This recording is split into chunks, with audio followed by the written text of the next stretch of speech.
Hello po mga kababayan, kamusta po kayong lahat? And once again, welcome po dito sa Simply Talkies Vlog. So tayo po ay magbibigay ng maiksing komento, opinion at reaction sa mga maiinit na usaping politika sa ating bansa. At isa nga po talaga, no, ito ang pinakamainit, no? Sabi nga ni Andrew E., sinong pinakamaingay? Eh di ang mga Duterte, no, dahil nga po yung kanilang patriarch na si Digong nandun na po sa ICC, binasahan na po siya, no, sa kanyang pre-trial, no. Nagbigay na rin ng statement yung kanyang counsel na si dati niyang executive secretary Salvador, ano yan, si Medel Diaz, Salvador ba pangalan, no, mga kababayan. Pero hindi po yan ang ating itatopic, no. Ang pag-uusapan natin dito ay yung pong binagay na balita ni SILG o Secretary ng Department of Interior and Local Government na si John Vic Rumilla. Kasi po sila po ay prior to the arrest of Digong, nag-convene po sila, no, si Pangulo at si Secretary Anyo ng National Security Council, no, yung NSA. So yan po mga kababayan, no, mayroon pong pinahayag, no, nakakagulat po yung pahayag ni SILG Rimulya. At ganun din po itong magkapatid na Duterte, yung mayor ng Davao City, at yung si Build, no, si Wake and Bake na si Kitty Duterte, ay sobra po ang drama, no. Pero bago tayo magpatuloy, tayo po ay magpapasalamat sa lahat ng ating channel subscribers, followers, nagla-like at nagsishare ng ating mga videos. Ganun din po, shout out sa lahat ng ating OFWs, to the men and women in uniform, sa mga frontliners at mga guro, and may God bless us all. May God protect the Marcos administration from the evildoers, the likes of Dutertes, their minions, and the anti-Marcoses. So mga kababayan, tulad ng nasabi ko sa inyo kanina sa LS, sino ba ang nagkanulo? Sino ang nagkanulo sa dati nyong Pangulong Duterte at ngayon nga po ay nandoon sa dahig at natutulog habang siya po ay binabasahan doon? Natutulog lang ang inyong tinatawag nyong Tatay Digong. O kumbaga walang pakialam. Happy nga si Digong, biro nyo natutulog, sarap buhay doon. Pero sa aking opinion, ang nagkanulo sa inyong dating presidente ay yung mga anak niya. No, yung mga anak niya, no. Bakit? Kasi po ayon po kay SILG John Vic Rumilla, na kung saan ito pa lang si Digong pumunta sa Hong Kong at wala nang balak pang bumalik. Opo, yun po ang sabi, no. Napag-alaman po yan, na intelligence po yan ni Secretary Anyo, no. Biruin nyo, si Anyo tinanong ni John Vic Rumilla na okay ka lang ba, no, during the course of their meeting, no. Kasi nandoon siya okay ka lang ba? Kasi dati mong pinagsilbihan si Duterte, baka meron ka pang feeling sa kanya, kaibigan mo siya. Okay lang ba tong gagawin natin? Ha? Nahuhulihin siya, may warrant of arrest na. Sabi naman ni Anyo, okay lang, professional siya. It's part of the job. So, base sa nakalap na intelligence report ni Secretary Anyo, kaya pala pumunta ng Hong Kong si Digong, hindi po para sa pasasalamat mga kababayan, no, hindi para sa rally nila, no, kundi mag-stay na doon. Kasi ang Hong Kong, yan po ay parte na ng China, no, hindi na po yan parte ng Great Britain, kasi matagal nang ibinalik yan sa China, yung Hong Kong. So yung pasasalamat, ano lang yun, cover up lang para tuluyan ng tumakas si Digong sa Pilipinas. Yung po, yung na-intelligence report nila Anyo at ipinamahagi naman sa ni SILG. Oo, nandyan po yun sa report ng politico.com.ph, mga kababayan. So, ang problema, no, pinauwi daw siya ng mga anak niya. Gusto ng mga anak niya dun sa Pilipinas.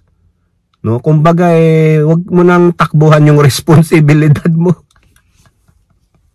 Kumbaga, yung mga anak na rin ang may kasalanan. Bakit nasukbit ng Interpol si Digong? Kasi kung sa Hong Kong siya, malamang baka mahirapan ng Interpol na hanapin siya dahil baka hindi makikooperate ang pamahalaang China. Di po ba? O, syempre, body-body sila ni Xi Jinping eh. Di ba? Biruin nyo nung nahuli nga si Digong eh, umalma ang China. O, winarning nga ng ICC. Kala mo naman, citizen nila, si Digong. So yun po, kaya nga sabi ko, sinong nagkanulo kay Digong? Eh di yung mga anak niya, pinauwi siya eh. No? Bakit nyo ba kasi pinauwi? O ngayon, namomoblema kayo, iyak-iyak kayo, petisyon kayo sa Supreme Court na ibalik yung tatay ninyo. O tapos si Build, minamata-mata, minura ang mga pulis, si Don General Torre, yung common law wife niya, nakapanakit ng isang pulis. O pasalamat siya, hindi na magsasampa ng kaso yung nasaktan na pulis. It's part of the job lang. O, di sana, bayaan nyo na yung Hong Kong Police at Interpol ang mamoblema. Di ba? O, hindi. Kayo talaga ang gumawa ng drama.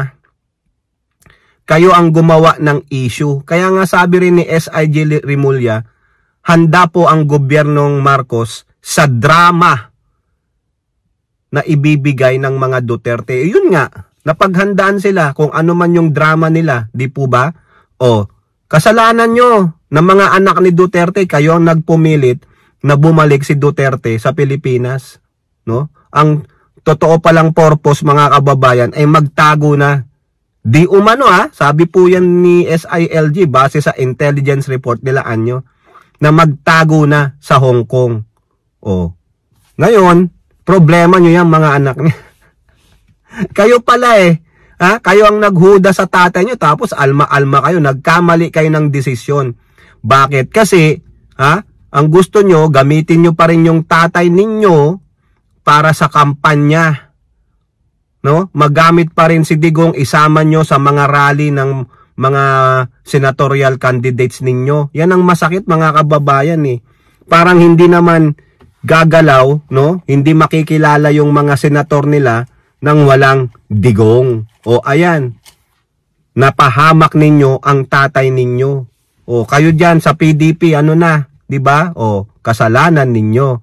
Now, mga kababayan, ano naman ulit ang drama ng magkapatid na Baste Duterte at si Build, yung Kitty Duterte, si Wake and Bake. Yung parehong nagwe-wake and bake. Yan pong wake and bake, no?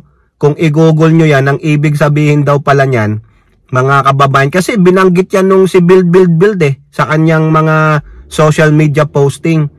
Pagkagising mo, tumira ka na ng MJ. ng dahon. Ganun po yun, mag-bake ka na.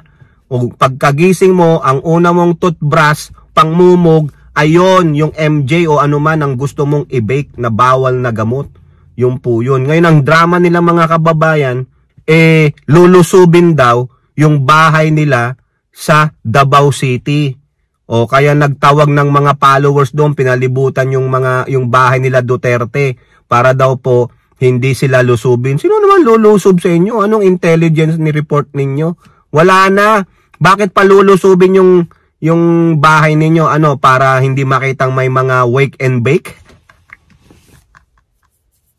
Para masigurado nyo na patuloy pa rin ang pag-wake and bake ninyo? Nagtatanong lang. No, masyado kayong paranoid. Yung drama ninyo, wala na. Kayo na lang ang bibili niyan. Hindi kayo lulusubin dyan. Ba't kayo lulusubin? Ano meron dyan? Si Duterte nandun na. Diba? Wala naman siguro kayong tinatagong bawal dyan, yung mga pinagbabawal. Wala naman sigurong faktorya ng wake and bake dyan. Bakit lulusubin ang bahay nyo sa Davao? Anong drama yan, no? Another drama, talagang para lang po kaawaan sila, pa-victim sila. Yan po sila. Kasi nga pag personal interest lang nila, dyan sila magaling. Pero pag interest ng sambayan ng Pilipino, ang soberenya teritorya ng Pilipinas sa West Philippine Sea, wala silang makuha. Oo, wala kayong makukuhang dyan na tamilmil po sila. Sige nga, dahilan, bakit lulusubin ang bahay ninyo sa Davao? Diba? Yung bahay nga ni Pulong sa Davao, over the bakod, ang taas ng bakod. Diba? Laki-laki, ang lawak. Ba't lulusubin? Sino ba may problema? Sino ang alleged suspect? Yung bahay ba ninyo o yung si Digong? Andun na si Digong sa ICC, bakit pakikialaman pa yung bahay ninyo? Unless, meron kayong tinatago dyan na pinagbabawal. Ganun po yun. Baka nga naman, meron dyan na wake and bake.